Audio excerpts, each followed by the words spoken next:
house tour kat Langkawi. Dini baru dapat kunci hari ni. So jom buat house tour kita punya beach house. Let's go.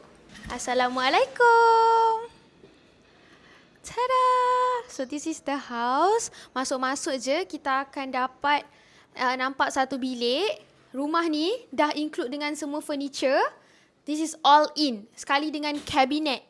Kabinet pun dapat. Langsir pun dapat. Cuma langsir tak sepasang lagi. So masuk je. Dia dah ada shoe rack. Yang ni boleh letak kasut semua.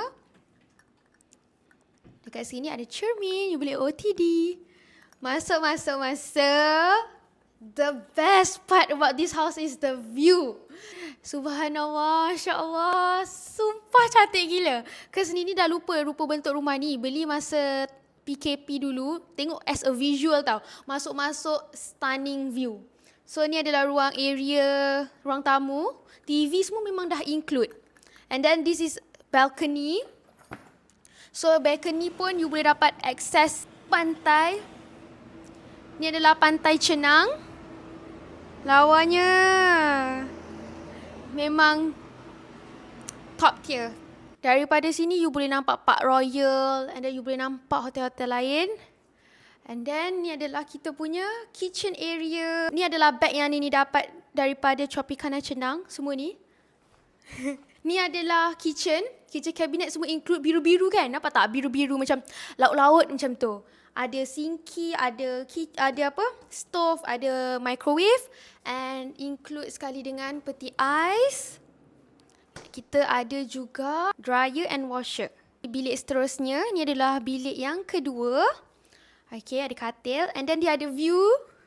Ada view juga, nampak tak? Walaupun sipi-sipi, cantik. Boleh nampak orang tengah main ski. Ni kabinet. Semua bilik ada. Next adalah bilik air. Ni adalah bilik air. And ni adalah master bedroom. Ada tempat OTD. Cantik. Bangun-bangun pagi terus boleh nampak this view. Alhamdulillah. And ni adalah katil. Ni king ke super king? Ni rasa super king ke besar? Ni adalah kita punya bilik air. Finally, after beberapa tahun tunggu, unit ni dah siap. And hari ni adalah the day. Kita dapat kunci and dah boleh tengok sendiri depan mata. Boleh book dekat NC Hometown. And kalau you nak bercuti di Pulau Pinang, Nini pun ada beberapa unit dekat sana. So, siapa-siapa yang nak bercuti, nak buat event, boleh tengok dekat NC Hometown. Until then, bye, annyeong!